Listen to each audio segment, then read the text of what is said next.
we rise up,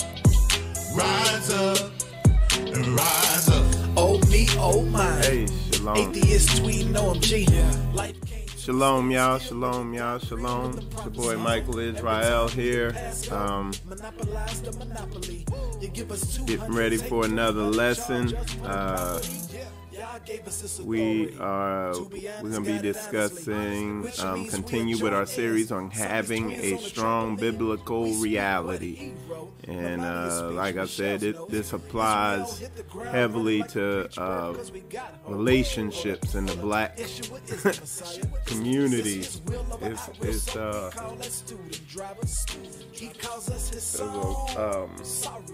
one of the core areas. Shalom, y'all. Shalom, yeah. Shalom, Elizabeth. Shalom, Koya, my wife. She's up early. She's tuned in. My lovely wife's in there. Shalom, Sarinthia. I think I pronounced that right. Let me get on Facebook. And shalom to my Twitter viewers too, because I'm on Twitter also. So Rise up in the morning, see my people in poverty, crying out to my people. Asking me why you bother me. Slaves, we living in colonies, walking like zombies who bred with lobotomies. there we go. I turned the music down a little bit so y'all can hear me. But like I was saying, shalom to the viewers. Shalom to my lovely wife, Koya Israel. She's in there watching. Shalom, Elizabeth. Yeah. Shalom. Shalom, Cynthia. Sarinthia. And getting on here on YouTube. Shalom, Israelite Gifts. Thanks for tuning in. And we're gonna get started here. So like I said, the title of this lesson is Shalom, brother Zaria Dermick. Appreciate the offering, the gift, the donation, man. Really appreciate it. I really needed it too. It was right on time. I appreciate that. Let me know if y'all gonna be down here for the this weekend. Shalom, Indy Khalid. Shalom, Craig. All right, but anyway, I want to. This is right on time. I got a couple. It's gonna be a good lesson today. And what we're talking about is having a strong biblical reality. And you have to, and when I say having a strong biblical reality, is walking this word out in the face of this society, the pressure of this society. And when I say walking it out in the face of the pressure of this society, I am talking about, yeah, you know, you got to do the surface stuff, wear your fringes, don't eat pork, shrimp, crab, lobster, all that stuff like that. That gets pushed all the time. And when we go to that, when we talk about that scripture where Jesus was saying, calling them whited sepulchres, he said, you clean the outside of the glass, but you don't clean the inside. It's a lot of this going on, and it gets addressed in certain areas, but there's certain areas that never get touched. And I'm going to just go right into it. Something I saw recently is something that gets pushed a lot, particularly that I'm addressing today. And women, you are absolutely encouraged to chime in. Matter of fact, in the future, I'm going to do a show, and if a woman wants to come on and they really don't agree with what I say, I will let them voice what they have to say in a later show I'm going to do. But I'll let them voice what they have to say, and I won't get mad. It ain't going to be a debate or anything like that. I reason with them where I'm coming from if you don't understand where I'm coming from, because I want you to understand exactly where I'm coming from. But what I see out there is, and I talked about it yesterday, but then I recently saw an example of it. Okay, is, and even in the Hebrew community, is feminization is a Jezebel spirit that is right out there in the Hebrew Israelite community, where it's a push for male roles among our women that is directly and blatantly against the Bible. Okay? And, you know, I'm bringing this up because, and then I'm going to go into the lesson and it'll back up exactly what I'm saying. Because the reason I started off with this lesson is because a brother reached out to me. I think he's from Trinidad, and he was just saying he wanted me to do a lesson tying this back to our patriarchs, to our Old Testament and you know, the leaders from back in the day, and tie it into that. So that's kind of what this lesson is going to do. So, but anyway, getting back to it is, I keep seeing, and I'm going to go straight in on this because I'm not going to, you know, I don't like doing stuff that could be perceived as a sneak diss. So I'm going to reach out to certain people, bring them on, and we're going to work through this thing in the future. But I see a big push. I see certain people who have a feminist agenda in the Hebrew Israelite community. When anybody can see that there is a huge need for our women to be in their biblical role laid out by the Bible. Okay? You don't have to look far. All you have to do, look at the kids. They have to go to these wicked schools and learn this garbage. I would say, like my kids, they learned more about candy and holidays than they did about math and reading. You know, they come home, you got to do more deprogramming and more teaching them the basics than anything else. And it's only, and my wife, she agrees with this too. She hates it. She'd love to be home and to be home with her kids and to homeschool them. And I remember when she had her first child and it was time for her, you know, to get off her maternity leave. And she told me she could feel it deep in her spirit that it wasn't right for her to go back to that job and have to, you know, leave her child. Like, she knew that in her spirit. Okay? So, but, and I'm just going back, but it's like there's an agenda. The world pushes women. They brainwash our women into thinking education and titles in this Greco-Roman beast society are what make you a successful, powerful woman. That's what they brainwash our women into thinking. They brainwash them into thinking that is success. But that's success for their team, not for our team. What do our people need? What does the Hebrew Israelite community need? What do the people in the African Americans in this country and in other countries that we're scattered among? Because like that brother said, this is going on all over the place. What do we need? When you it is right in your face. When you look at what's going on here, some of the things that are tearing us apart are sending our kids to these schools that are indoctrinating them. Brother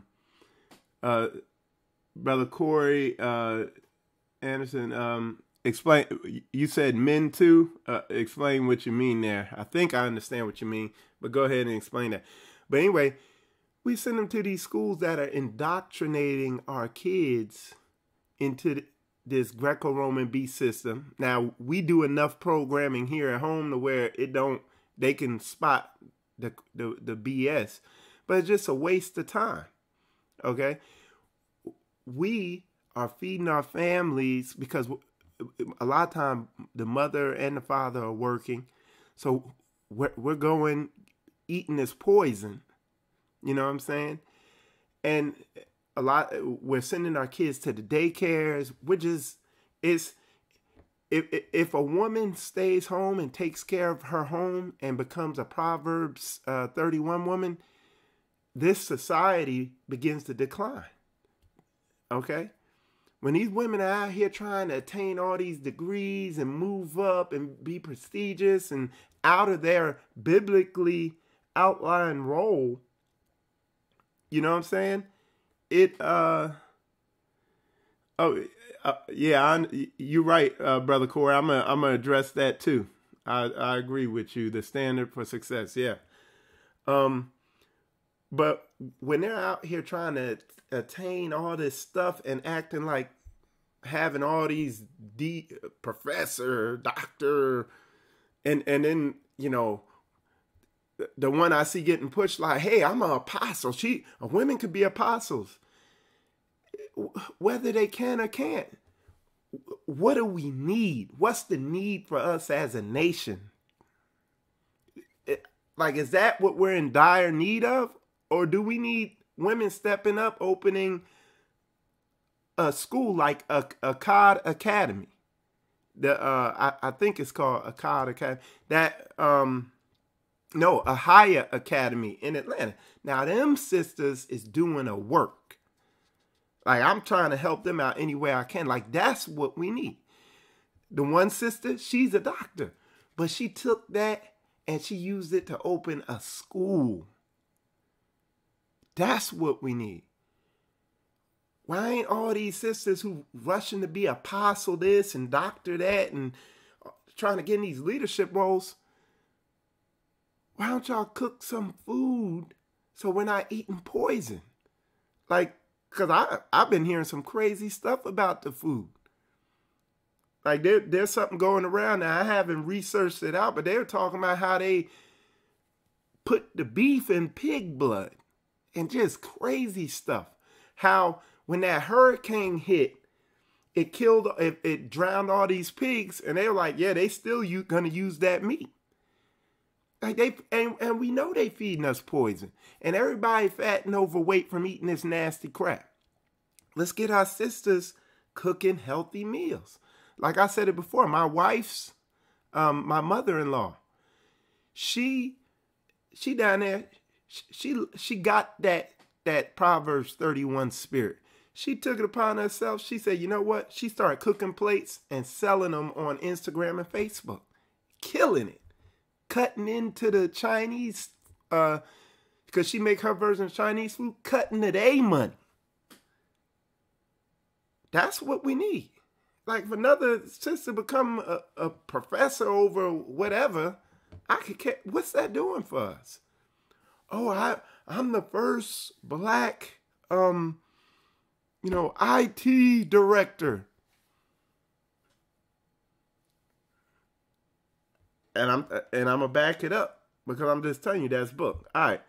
So I'm gonna read some of y'all statements. Sister Israelite Gift, she put, yes, homeschooling is the best. Our bodies know that we're supposed to be homemakers, and success for women is possible, but is out of line biblically.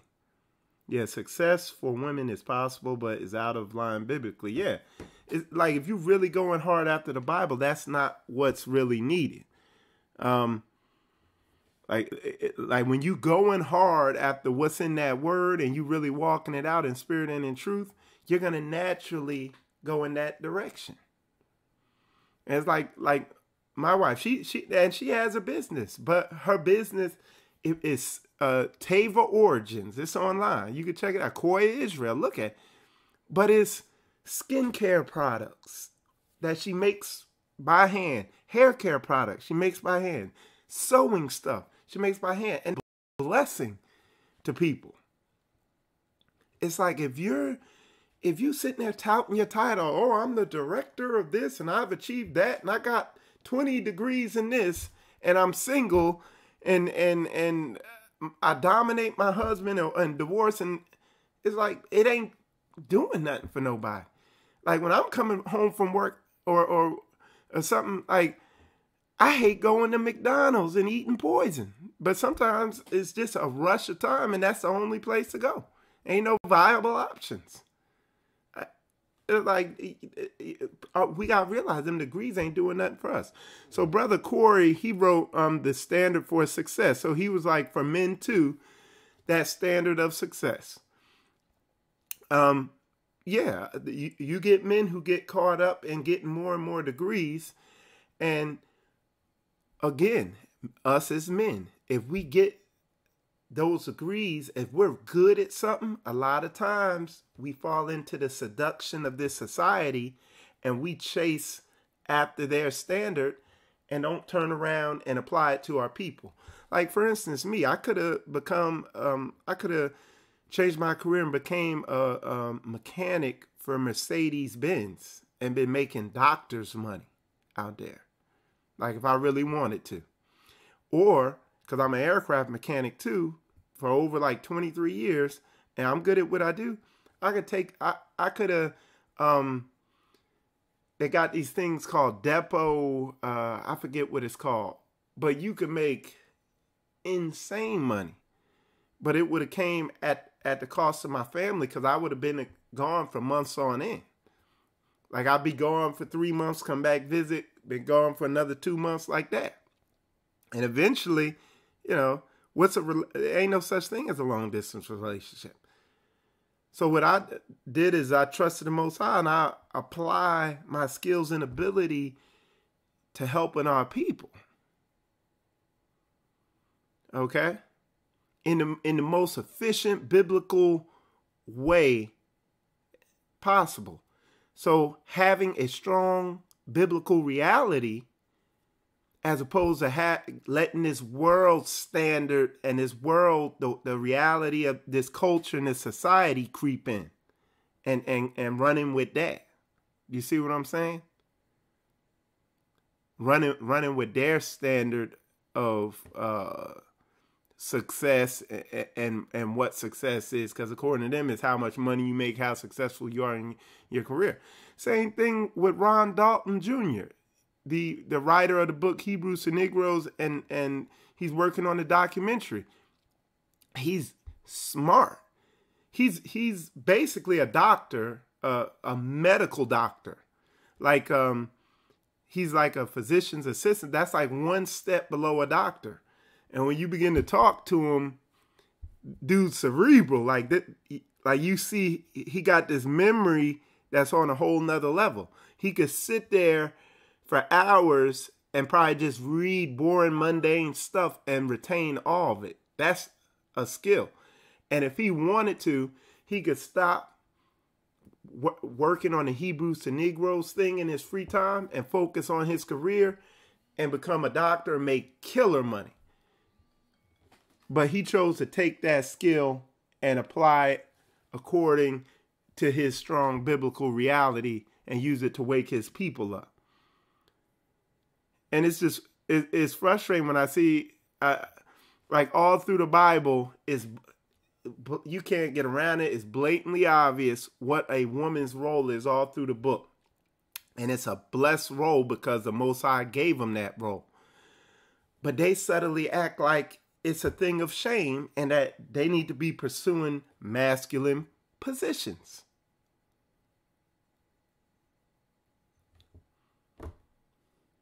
Y'all talk to me. You know, if y'all if y'all disagree, contact me and I will hear you out. I'm not gonna get all crazy and be yelling at you. I want to know how they're reasoning this out. And a lot of these women have been hurt. They've been through situations. When I go online, all these women who call themselves almost like across the board, I'm going to tell you something consistently I've seen. Now, I'm not saying it's every single one of them, but these women who claim to be prophetess and apostles, there's some consistent things I see. Okay? The first thing is they just call themselves that as a title, but when you look at what they're actually doing, they're basically running a church. Okay? So you will know them by their fruit. So you look at what they're doing, and they're in a position of authority over a church.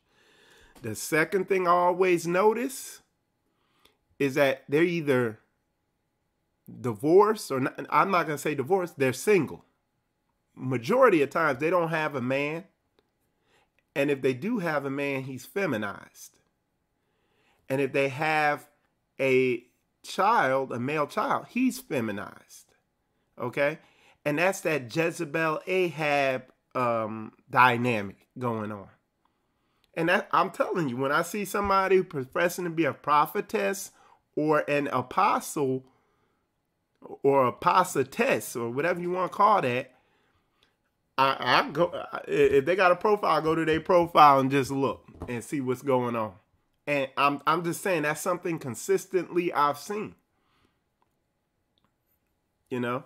All right. So somebody put some so sister on YouTube, Israelite Gift, she put kingdom work is supposed to come first, and raising our babies is a role that we're responsible for.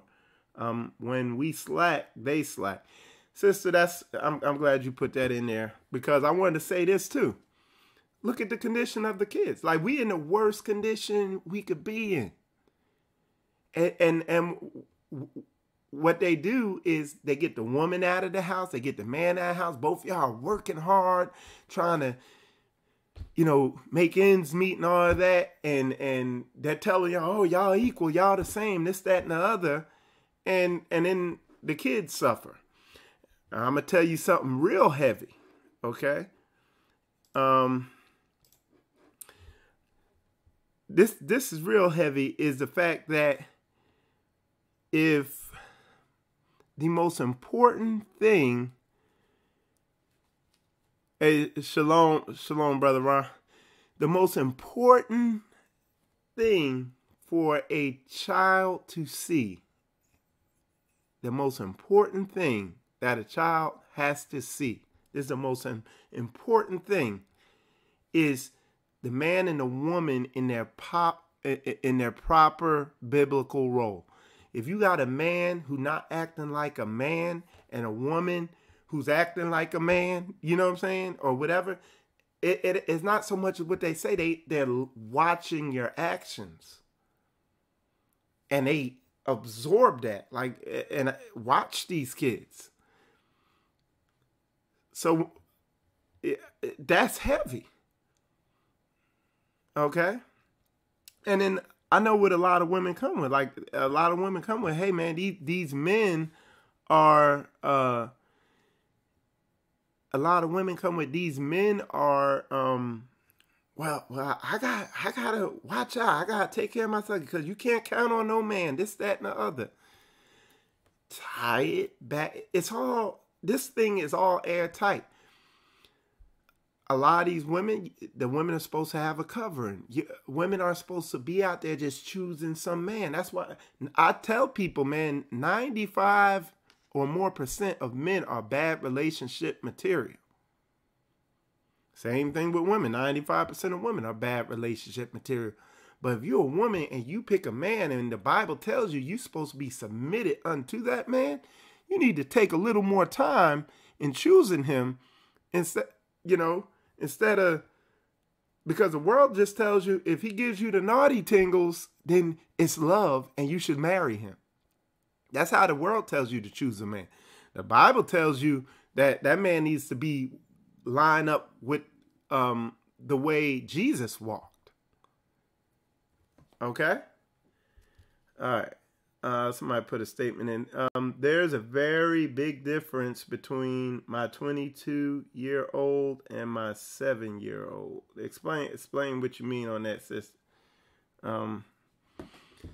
All right. So this, so with that said, let me go into this scripture. If y'all got any questions about what I said, because I'm sure you will. I mean, but I'm tired. I don't want to beat around the bush. Like, we can't move forward without these core foundational issues being put on the table and talked about, not argued about, but just discussed. And what you find, a lot of these women who go after these degrees and push a success, and then when you tell them, hey, your biblical role is this, and submission to your man, righteous submission to a masculine, a biblically, righteously masculine leadership. Okay, I said a lot there, but just righteous leadership.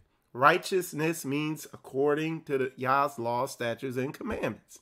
Leadership. So that's not a dictator or a macho boy. That's righteous masculine leadership. That's your role as a woman. And they subtly say, oh, I'm not taking some low role as that. They want to be in the man's position. And what you find with a lot of these women, if they've been hurt. I always say half the women have been raped or molested by the time they're 20. Okay?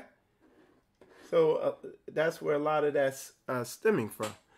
All right. So what happened is yesterday, after I did the live, I went on one of the brothers' pages. I went on one of the brothers' pages who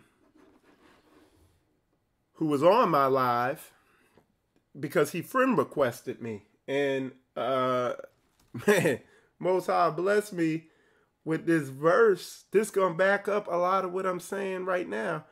Man, let me pull this up. And I read this chapter in Ezra's. I read it over like 4 or 5 times, just getting all the meat off the bone on it. You know what I'm saying? And it's in the Apocrypha. Okay, it's First Ezra's chapter 3 and 4. And let me pull it up here first. And I'm not going to, of course, read the whole chapter. I want y'all to read it. But I'm going to just give you the basic First Ezra's 3. Okay. But yeah, I'm going to give you kind of the basics of it. Because it's a little bit to read. And this show, I don't have the time to read through the whole thing. But what I'm going to do is pull it up here, and we're going to just kind of go through it. Let me see if I could. There we go. Hopefully y'all can see that. I'm going to make it bigger though. But this is heavy because this is how you know we the people of the book, because you see this thing is still is what I just talked about, man. All right, so let me pull it up. All right, sis, somebody put a statement in here. Somebody wrote, "Child of." I believe deep down every woman wants to be a Proverbs 31 woman, but can't because the enemy made it a point to destroy the family. This is on point. She's unable to fully take her position as such. And that's why it starts with the men. That's why, like, bulk of my ministry is, bulk of what I talk about is directed at men, because once the man is a solid pillar, he can begin getting that woman in order, and that woman can begin to relax into her femininity and take her guard down and begin to be a woman. But that sister right there is banging on it good. I mean, that's good, sis. You know what I'm saying? And that's real talk. That's real talk. Like, because I say, because I counsel the men, and dudes be coming at me, and I talk to them, like, she won't listen, and she she gets upset and she be angry and this, that, and I just let them talk till I totally understand the situation. And they be like, hey, bro, I be like, I'm going to shoot straight with you. It's you. I like, you got to man up. You got to make wiser decisions. You know, you got to correct this. Like, you got to correct her when she off here. You got to be more sensitive and understanding what she's really saying. You know, it's you. And they be like, it is me, you know. But I don't say it's the brothers in the way that the world tells them. Because society shames a man and makes him put his head down and be ashamed for being a man. I tell the men, step up and be a man.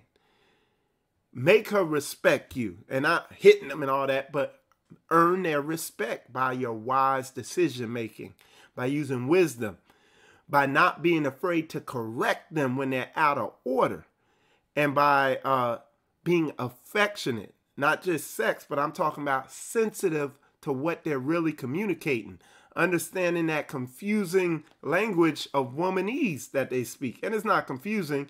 It's just understand that a woman communicates through what she's feeling. Okay? But yeah, that sister made a good point. But let's read this, or roughly read through it. Basically, these 3 men came in and they were to, they said they were going to tell the king what the strongest thing is. The first dude said wine's the strongest thing because it can influence a king or whatever. The second one said the king's the strongest thing because he gives orders. He tells people to go to war, this, that, and the other. And the third dude said women are the strongest, but the truth of the Most High is stronger than all. So a man walking in his biblical masculine role in biblical righteousness is the strongest thing. A man led by the Most High. And what this goes on to say, when you go to chapter 2, I'm sorry, to chapter 4, because it's verse 3 and 4, what it goes on to say, at first it talks about how powerful the king is. Then it talks about how the kings get manipulated by women. But a king led by the truth of the Most High as his ultimate truth, who puts the Most High first instead of the woman, is the most powerful thing. And it's a good thing. And of course, with all 3 of them presented their arguments or their statements to the king, and he chose number 3. He rewarded him for that. And like I said, just read it in your own time. But it was heavy. So all that to say this is we, understand how, because in this society, when you begin to talk about relationships, women are the God. Women are God. We worship women in relationship. That's why so many relationships fail, because the woman is put on a pedestal and is bad man, and then God's a distant second to that. And I could go all into that if you want me to clarify, you know what I'm saying? But this is real talk. And if a woman can't respect you as a man, the relationship won't work. Like, respect is attraction. So when a woman has respect for a man, she's attracted to that man. If a woman can't respect you, she's not going to be attracted to you. And how do you earn that woman's respect? By that breakdown I have. I call it, I just came up with my own little thing, but it's called giving her affection, direction, and correction. The affection is, like I said, being sensitive to what's going on with her and being able to articulate exactly what's going on and everything like that. The direction is being able to make wise decisions. You know, not being like, okay, honey, I got an investment plan. This is how we're going to invest. And the woman be like, oh, so we're going to do the real estate thing I talked about? No. We're going to take our $3,000. We're going to invest it in lotto tickets. So that's what we're going to invest in. And it's like, she ain't gonna have no respect for you because you're making dumb decisions and you're failing. Okay? And then the last one is the correction. Not being afraid to step up and correct her. And tell her she's wrong and stand up to that woman when she being, because this is how I know that a lot, and it's in the Hebrew community too. Nobody talks about what do you do when that woman is being irrational, disrespectful, hard-headed, and not listening to you and getting ready to do something that could be destructive to you and the family. Nobody teaches that. Why ain't there no lessons on that? Why isn't, go find a lesson on that. It does not exist. Ain't nobody talking about it. There's a minute group of people who talk about it, and I know who they are. You know? But it ain't popular. All right? So, woman worship. What kind of brain? So, we got a troll here. Just disregard him. Just disregard him. And I just mind over mattered him. His name, he's on YouTube. His name's Doctrine Enforcer. And poof, he's gone. I just blocked him, so he's gone. So somebody said, whoa, I made a t-shirt that says respect equals submission. You're right, sis. You're teaching this morning, nobody want a weak man except Jezebel. Exactly. And I don't get mad at these women because a lot of these women have been hurt by men. So there has to be patience and long suffering with these women who they're unaware that they're just following the norm. The more personal, the more universal. These women are unaware that they're following the normal path that hurt women follow. I'm gonna be the man. They jump in the male's role. Okay. Yeah, Doctrine Enforcer. I disappeared him. Poof, he's gone. He gone. All right. So no brainwashing, just truth. That's right. Somebody asked, where could I get the t-shirt? Let them know. All right. Let's see what we got in here. There is no order in the relationship of family. Okay, explain what you mean there. Says, yes, that's good. All right. So, but I think what you mean, and yeah, because when you look well, explain what you mean, because you said there's no order in the relationship of family. Go ahead and put that in there.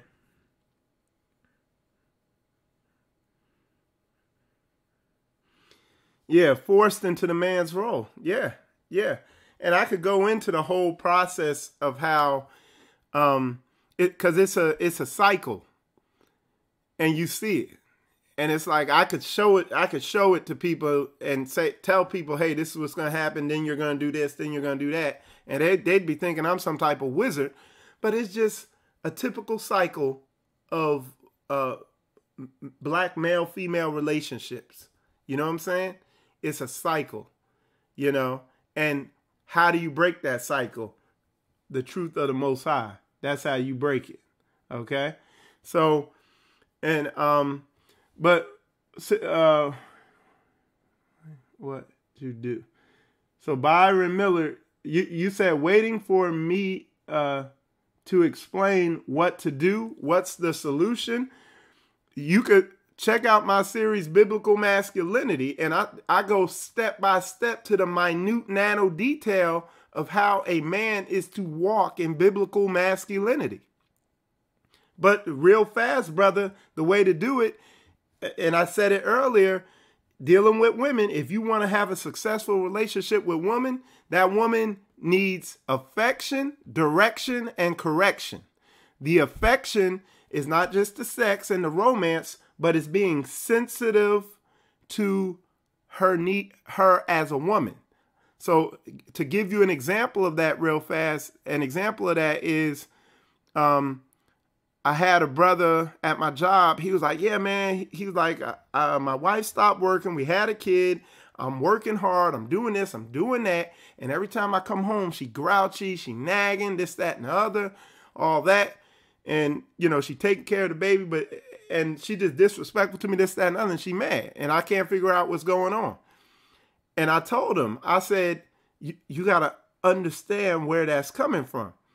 I said, she just tired of all the work she do. She up in the house. I said, get 40, 50 bucks, give her money, tell her to go get her nails painted and get a glass of wine and get something to eat on Sunday, and then she'll be magic.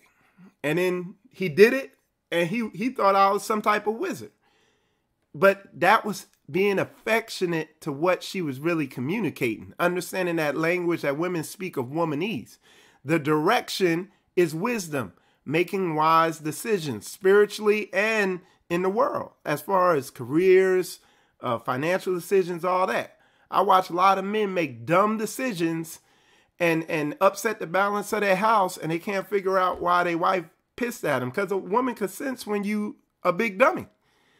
And then the correction, being willing to correct the woman when they wrong. Sometimes women will do stuff just to see if you're going to correct them. But I go into all that in one of my lessons. As far as that statement about relationships, there is no order in the relationship or family. The Bible lays out, you know, the head of the woman is the man. The head of man is Christ. The head of Christ is the Most High. And Christ's relationship to the Most High, Christ's relationship to Israel as a nation is a model of how you are to be in your marriage as a man. And it's a model for a woman to gauge, is this a good man? Christ was patient, long-suffering with Israel, but when they acted up, he disciplined. It's all there, okay?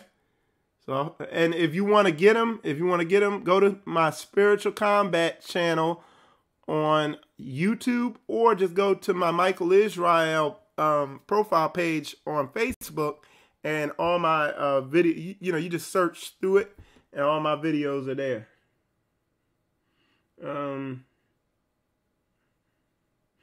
But anyway, with that said, I gotta get to work. I hope this lesson bless you. If it did, share it. Put it out there, please. That's the best thing you could do. I'd appreciate it. And with that said, I'm going to wrap this up, and shalom.